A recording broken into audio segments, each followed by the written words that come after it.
Okay, guys, we're going to read from chapter 6 of You Are The Placebo. This is titled Suggestibility. 36-year-old Ivan Santiago stood patiently on a New York City street, along with a handful of paparazzi gathered behind a velvet rope outside a service entrance to a 4-star Lower East Side hotel. They were awaiting a foreign dignitary who was about to exit the building and jump into one of 2 black SUV limos waiting at the curb. But Santiago wasn't clutching a camera. One hand held a brand new red backpack, while the other reached inside the partially unzipped bag and took hold of the grip of a pistol outfitted with a silencer. Santiago, an imposing Pennsylvania corrections officer with a bald head that would make Vin Diesel proud, knew a thing or two about deadly weapons. He never had to fire one while on duty, but he was ready to fire one today. Moments before, Santiago had been on his way home, without a single thought of guns, backpacks, foreign dignitaries, or assassination. But now here he was, finger on the trigger, brow knit into an intimidating scowl, and mere seconds from turning into a killer. The hotel door opened and out sauntered his mark in a crisp white dress shirt, sporting shades and carrying a leather briefcase. The man took only 2 or 3 strides toward the waiting limo before Santiago whipped his gun out of the backpack and fired 3 times. The man fell to the sidewalk, motionless, his shirt stained red. Seconds later, a man named Tom Silver appeared out of nowhere, calmly put one hand on Santiago's shoulder and his other on Santiago's forehead and said, "On the count of 5, I'll say fully refreshed. Open your eyes and wake up. 1, 2, 3, 4, 5, fully refreshed." Santiago had been hypnotized to shoot a stranger, actually a stuntman, using what turned out to be a harmless airsoft prop gun in an experiment run by a handful of researchers who set out to test the unthinkable. Using hypnosis, was it possible to program a law-abiding, all-around good person to become a cold-blooded assassin? Hidden inside the SUVs, eyes riveted to the scene, were the researchers working with Silver. Cynthia Myersberg, Ph.D., then a postdoctoral fellow at Harvard specializing in experimental psychopathology. Mark Stokes, Ph.D., a neuroscientist at Oxford who studies the neural pathways of decision-making.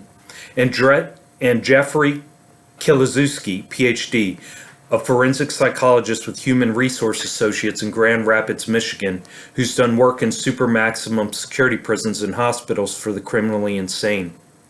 The day before, the researchers had started out with a group of 185 volunteers. Silver, a certified clinical hypnotherapist and forensic hypnosis investigation expert who once helped the Taiwan Department of Defense bust open a $2.5 billion international arms trading scandal, screened all 185 participants to determine how suggestible they were to hypnosis. Only about 5 to 10% of the population are considered very susceptible to hypnosis.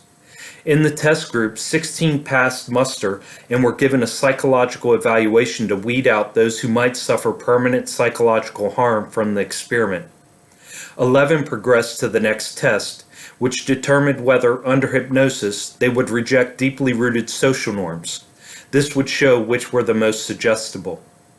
Divided into smaller groups, the subjects were taken to a fairly busy restaurant for lunch. But unbeknownst to them, they'd been given a post-hypnotic suggestion that once they sat down, their chairs would feel very hot, to the point where they'd quickly become so warm that they'd strip to their underwear, right there in the restaurant. While all of the subjects complied with the instructions to varying degrees, the researchers eliminated 7 who they felt either were playing along or just weren't suggestible enough to fully follow the prompt. The others stripped to their underwear within seconds. They really thought their chairs were extremely hot. The 4 who progressed to the next level were invited to take a test no one would be able to fake. The subjects were to step into a deep metal bathtub filled with 35-degree ice water, just 3 degrees above freezing. One at a time, the subjects were wired to devices that monitored their heart rate, breathing rate, and pulse, while a special thermo-imaging camera monitored both their body temperature and the temperature of the water.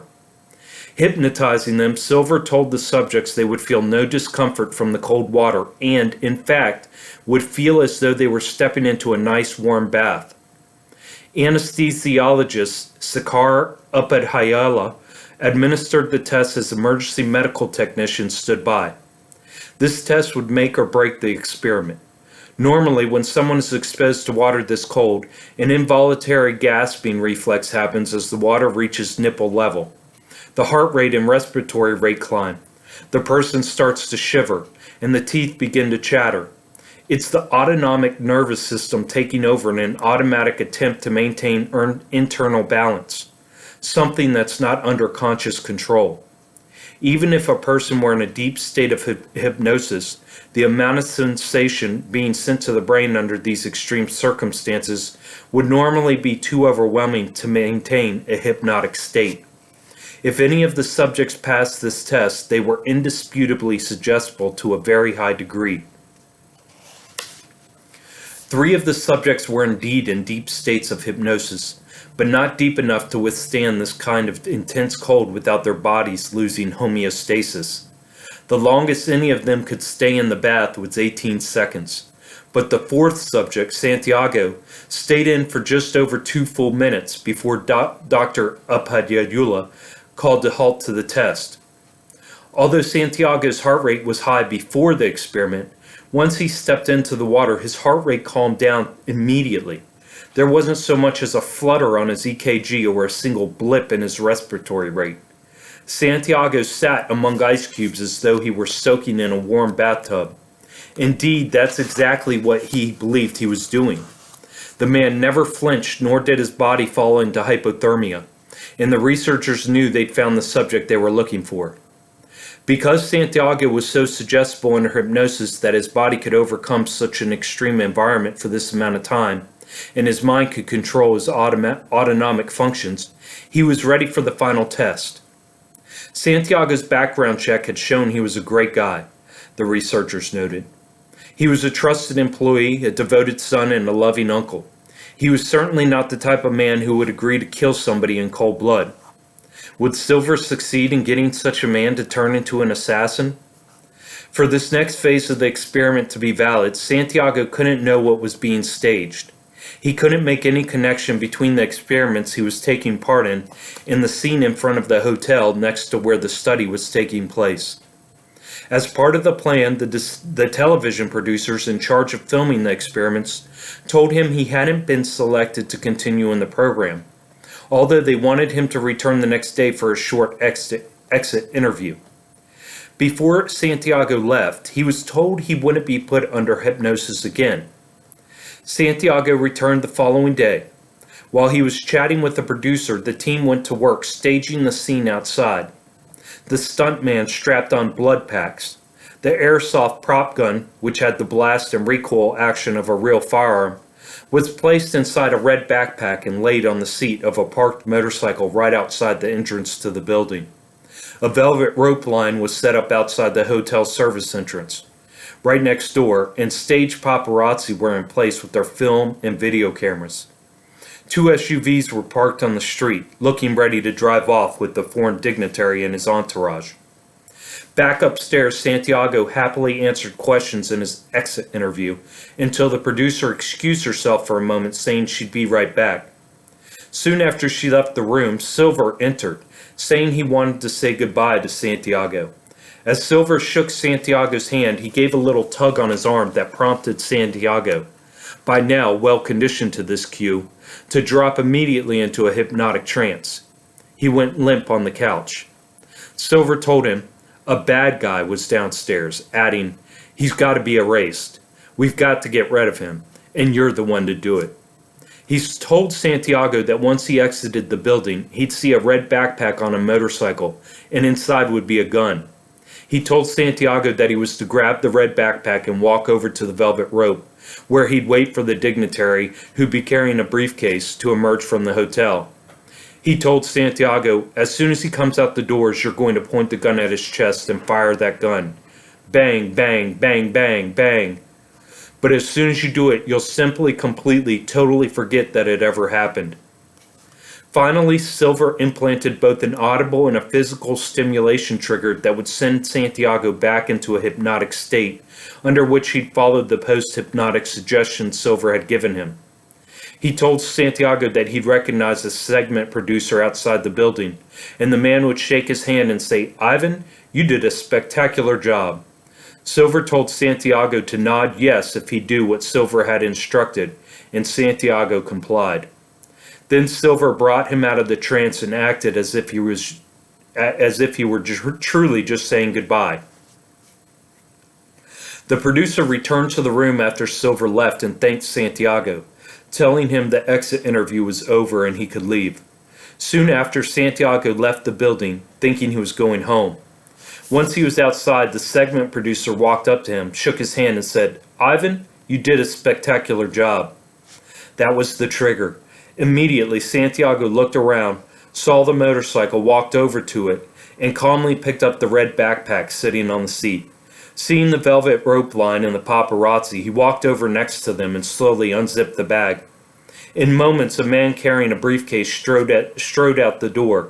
Without flinching, Santiago pulled the gun out of the backpack and shot the man in the chest several times. The blood bags under the dignitary's shirt erupted, and he dramatically collapsed to the ground. Silver almost immediately appeared on the scene and had Santiago close his eyes. The stuntman made a hasty exit as Silver then brought Santiago out of his trance.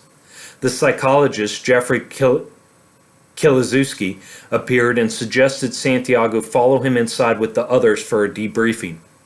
Once inside, the researchers told a surprised Santiago what had happened and asked him if he had any memory of what he'd done or what had just unfolded outside.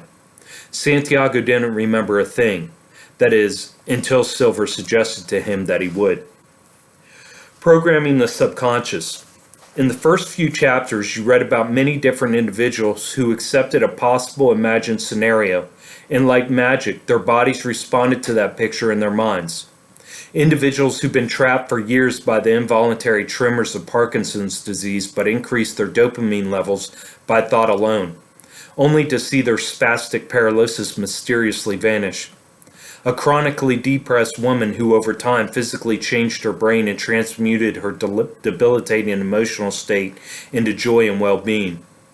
Asthmatics who experienced a full-blown bronchial episode brought on by nothing more than water vapor, but then reversed their bronchial constriction in seconds by inhaling exactly the same water vapor. And of course, the men with severe knee pain and compromised range of motion, who miraculously improved after having sham knee surgery and remained healed years later. In all of these cases and more, it could be said that each subject first accepted and then believed in the suggestion of better health, and then surrendered to the outcome without further analysis. When these people accepted the potential of recovery, they aligned themselves with the future possible reality, and changed their minds and brains in the process. As they believed in the outcome, they emotionally embraced the idea of better health, and as a result, their bodies, as the unconscious mind, were living in that future reality during the present moment.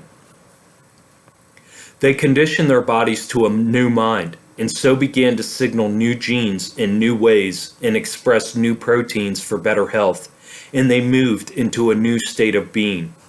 Once they surrendered to a new possible scenario, they no longer analyzed how it was going to happen or when it would manifest.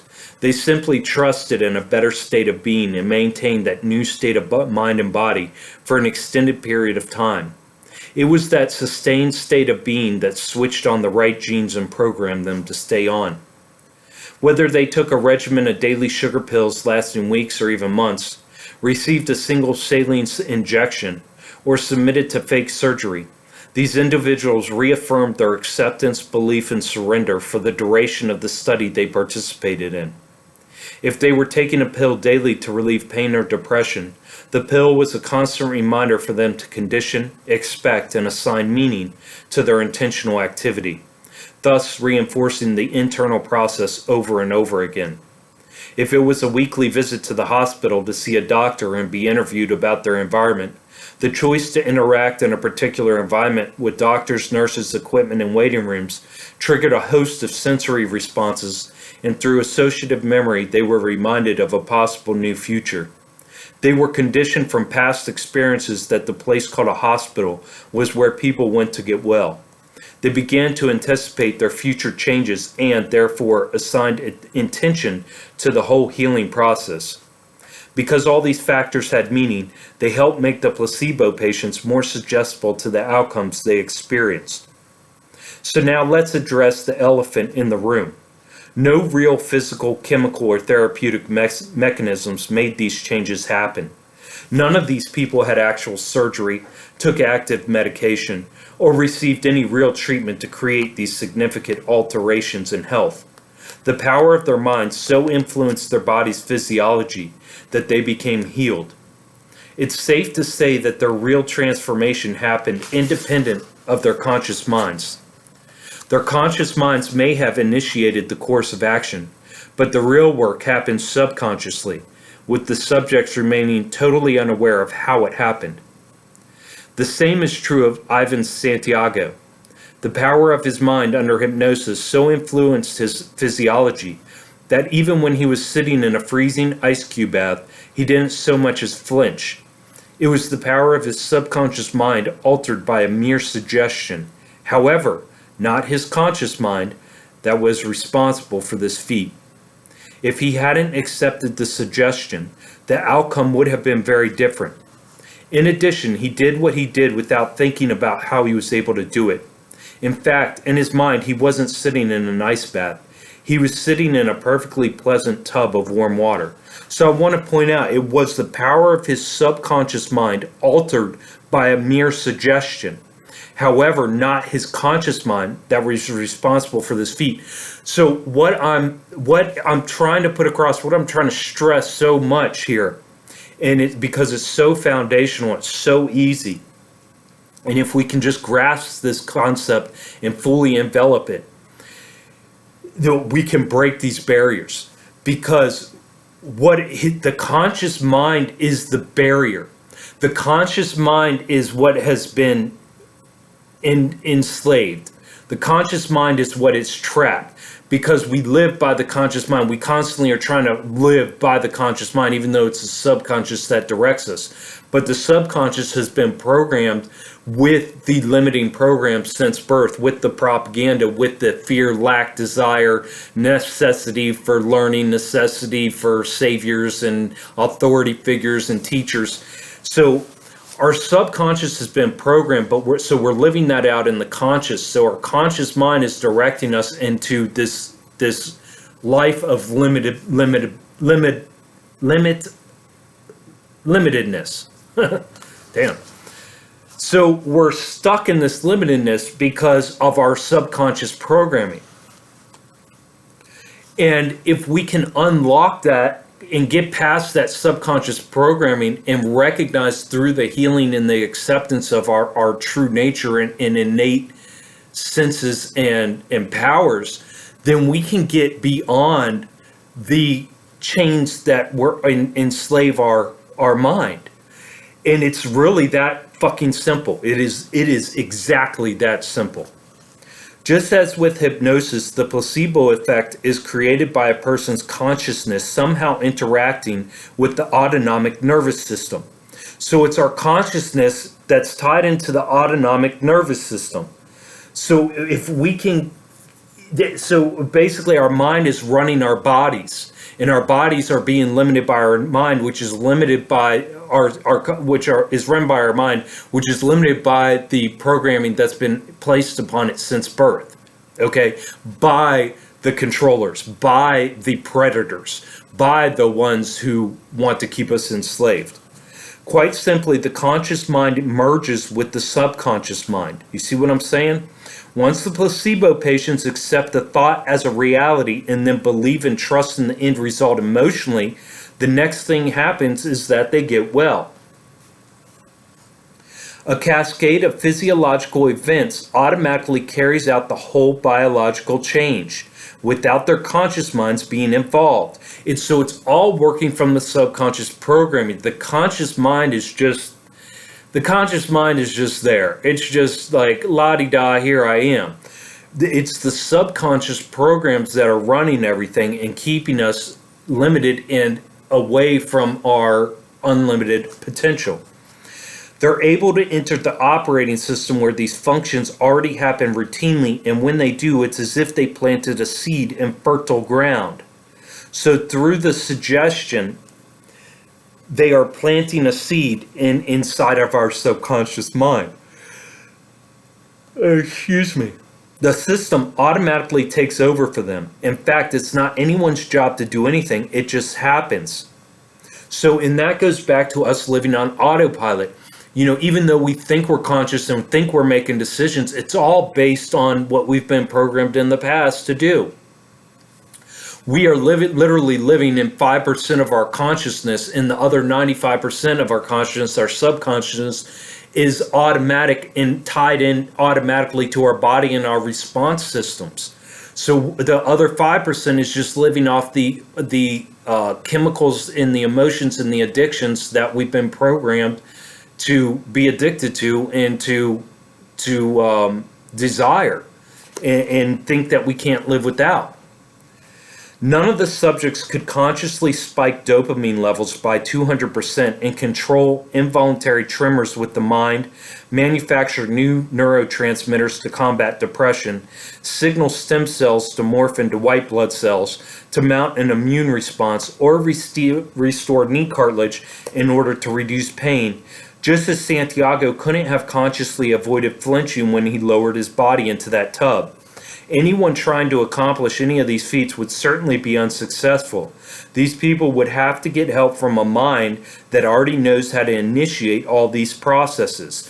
So our mind, see, that's the thing, our mind already knows. Guys, we are unlimited. We are completely unlimited. It is literally our mind that has been enslaved and put in these boxes of limitation. And all it takes is that suggestibility and that belief in belief in the suggestibility to be able to make it happen. Because all that belief is doing, it's just unlocking our natural innate abilities and capabilities. To succeed, they'd have to activate the autonomic nervous system, the subconscious mind, and then assign it the task of making new cells and healthy new proteins. It's that simple, man. Acceptance, belief, and surrender. I have mentioned the word suggestibility throughout this book, as if being suggestible were something that all of us could simply do voluntarily on command. As you read in the story at the beginning of the chapter, it turns out that it's not that easy. Let's face it. Some of us, certainly Ivan Santiago and at least one other subject in a similar experiment done in the United Kingdom, are more suggestible than others. And even those who are more suggestible respond to certain suggestions better than other suggestions. For example, some of the hypnotism test subjects had no problem stripping to their underwear in public when given that post-hypnotic suggestion. Yet they were unable to subconsciously accept the idea that a tub of frigid ice water was really a warm jacuzzi. This was true even though post-hypnotic suggestions, including the suggestion that Santiago shoot the stranger, are generally more difficult to make stick compared to suggestions that alter someone's state temporarily during the hypnotic trance itself. And like hypnosis, the placebo response also doesn't just work for everyone. The placebo patients you've read about who were able to make positive changes last for years, like the men who had the sham knee surgery, respond much like hypnotherapy subjects who've been given post-hypnotic suggestions. For some, like these men, such suggestions work beautifully. For others, not much happens. And this is all due to your commitment to, through the ego and adherence to that 5 to 10% of the conscious mind, that fear-based programming that you're in that just refuses to accept anything else.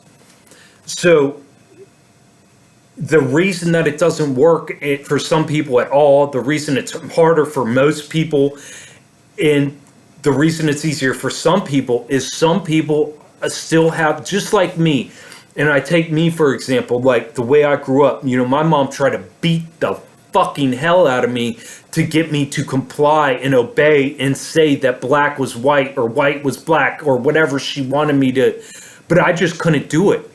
It wasn't that I was like some little demon. I'm like, hee, mom, I'm just gonna fuck with you your whole life. No, it wasn't that.